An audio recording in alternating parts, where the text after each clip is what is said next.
Indonesia में Indonesia, लेकिन इन्होंने आपसे पूछ लिया होता कि जिनकी आप पैगंबर साहब की पूजा करते हैं उनका आधार कार्ड कभी चेक किया है क्या आपने? क्या बात है सर?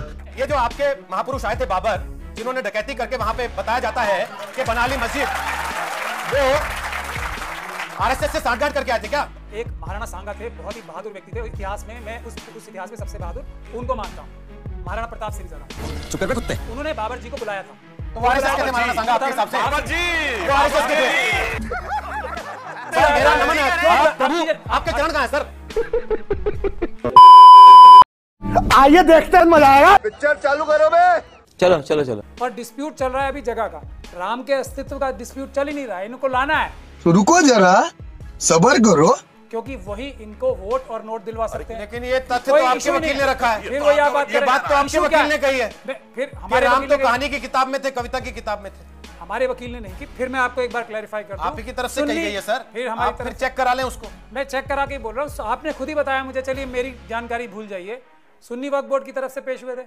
सुन्नी वक्फ बोर्ड किसका निकाय है? उत्तर प्रदेश सरकार का। उत्तर प्रदेश सरकार के कंट्रोल में है। तो हम जो कह रहे हैं, बुनियादी मुद्दा सुप्रीम कोर्ट में इस वक्त जमीन का है, मालिकाना हक का है। उसके कागज खो चुके हैं, इनके खुद के पास नहीं है, इनको पता ही नहीं है कुछ। आज तक पूरी दुनिया को इस बात पे झूठ बोलते रहे कि कागजात हैं हमारे पास, सब कुछ है, सब सबूत है। अब वो पकड़ी जा रही है चोरी, तो ये दुनिया भर की बातें करेंगे, हिंदू मुसलमान करेंगे। चल झूठा। जो ये इंडोनेशिया की बात कर रहे हैं, आपको इंडोनेशिया में इंडोनेशिया, लेकिन इन्होंने आपसे पूछ लिया होता कि जिनकी आप पैगंबर साहब की पूजा करते हैं उनका आधार कार्ड कभी चेक किया है क्या आपने? क्या बात है सर? जो मक्का जाते हैं, इनके लिए आप कहते हैं कि सबूत ले आओ तुरंत। अगर मामला धर्म का है तो फिर धर्म का है, फिर उसमें ये नहीं कहना चाहिए ना कि भाई ये पैदा हुए थे कि नहीं पैदा हुए थे। इसीलिए मैं कह रहा हूं ना, ये तालियां बटोरने का प्रोग्राम जो है ना, तालियां बटोरने का जो प्रोग्राम है ना, ताली मत बजाइए या फिर इनके लिए भी बजा दीजिए एक बार। नहीं ताली मुझे इनके लिए भी बजा दीजिए ताली। आपको अगर ताली से कष्ट है सर, आपके लिए ताली बजवा देता हूं मैं। मुझे पता है आपके इशारे पे तालियां बजती हैं और नहीं बजती, मुझे पता है। ये कौन है बे? ये तो टट्टी है। लेकिन मेरी बात लीजिए, यानी कि मेरी बात सुनिए, मुझे पता है आपके इशारे पे इत्तेफाक न रखे आप उसका अपमान कर देंगे। अब मेरी बात तो सुनिए, मैं अपमान और मान की बात ही नहीं कर रहा हूँ। अपमान तो है ना, इसलिए सवाल उठा। क्यों अपमान है? आप अगर काव्य कहेंगे तो सवाल उठेगा। कहाँ अपमान किया, किसने किया? आप अगर कहेंगे कि ये कहानी कविता की किताब है तो अपमान है। ये हुई ना बात। मैं आपको आप अगर कहेंगे कि करोड़ों लोगों के आराध्य थे, वो तो केवल एक काव्य किताब के किरदार थे, तो अपमान है। तालियां। बात तो सही है। बजी नहीं बजी। आप सुनिए, इंडोनेशिया की बात कर रहा था मैं, इंडोनेशिया की बात सुनिए। वो तो मुस्लिम मुल्क है, यही खुद ही कह रहे हैं। वहां राम के नाम पे कोई डिस्प्यूट नहीं है।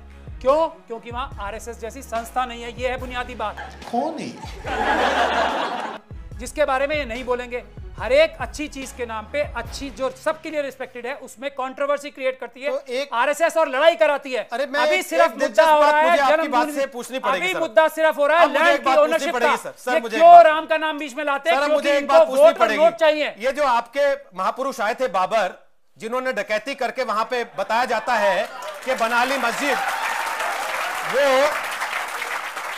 आरएसएस से सांठगांठ करके आए थे क्या? डॉक्टर हेडगेवार भी 1582 में थे यहाँ पर। Good question. जो एक महाराणा सांगा थे, बहुत ही बहादुर व्यक्ति थे इतिहास में। मैं उस इतिहास में सबसे बहादुर उनको मानता हूँ, महाराणा प्रताप से भी ज्यादा। उन्होंने बाबर जी को बुलाया था। तो वो आरएसएस के थे महाराणा सांगा आपके हिसाब से? बाबर जी वो आरएसएस के थे आपके हिसाब से? वो आरएसएस के थे। सर मेरा नमन है प्रभु, आपके चरण कहाँ है सर? नमन है मेरा। इधर आप तो जैसी बातें कर रहे हैं सर, मेरा नमन है भाई। मतलब आप लोग देख लीजिए भाई, महाराणा सांगा ने बुलवाया था क्योंकि इब्राहिम लोदी को हराना था। नहीं आपको हिस्ट्री पता है? बाबर के भाइयों ने मार के भगाया था। हिस्ट्री में सवाल मारा था। सांगा बहादुर थे। बताओ सवाल आरएसएस पर आया था कि क्या उस वक्त आरएसएस थी? अब असली आप कह रहे हैं कि नहीं, उस वक्त तो महाराणा सांगा थे। एक घटना सुनिए, एक उस वक्त कोई कंट्रोवर्सी भी नहीं थी। तुलसीदास ने कोई कंट्रोवर्सी नहीं बताई है, आरएसएस ने कंट्रोवर्सी बताई है। और इस देश में दो विचारधाराएं हैं, एक बाबा साहब भीमराव अम्बेडकर जो संविधान की है और एक एंटी संविधान आरएसएस की। इसके अलावा पहली बात तो हमने आपको वकील समझ के बुलाया था, हमें पता नहीं था आप इतने बड़े इतिहासकार भी हैं। गजब बेइज्जती है। आमने सामने है, दूसरा लड़ाई सर, यही है। जिसको दूसरा, लड़ना है, आ जाए। हम लोग बाबा साहब के सुन तो लोग लीजिए हैं, महाराज। जो आरएसएस के लोग हैं सामने हैं, सर, सुन हम तो लड़ेंगे लीजिए। संविधान के हाँ, लिए। ये सारे आरएसएस के संविधान उन्हीं के लिए ताली बजा रहे हैं ना। बजाइए, सुनिए मेरी बात, बजाइए। सुनिए। हमें फर्क अब नहीं दूसरी पड़ता। बात तो सुन हम लीजिए। अम्बेडकरवादी हैं। अरे भाई, हमें दूसरी बात तो संविधान सुन को लीजिए। रखना है, मनुस्मृति को नहीं रखना चलिए है। सर, इसमें खत्म बात। मनुस्मृति, भाई आप लोगों में से कितनों के घर में मनुस्मृति देखी है आपने? एक भी हाथ नहीं खड़ा हो रहा सर। तो यहाँ जितना सब बाबा मनुस्मृति साहब से के लोग आप प्यार हैं। करते हैं, सब बाबा साहब इनमें के से लोग किसी ने हैं। देखी सब नहीं बाबा सर। साहब के लोग हैं। इसलिए ये मनुस्मृति आपके को ख्वाबों जलाया था बाबा ख्यालों साहब और ने। सपनों की बातें अब जिनको आप देखिए, लाते हैं अब लोगों पर।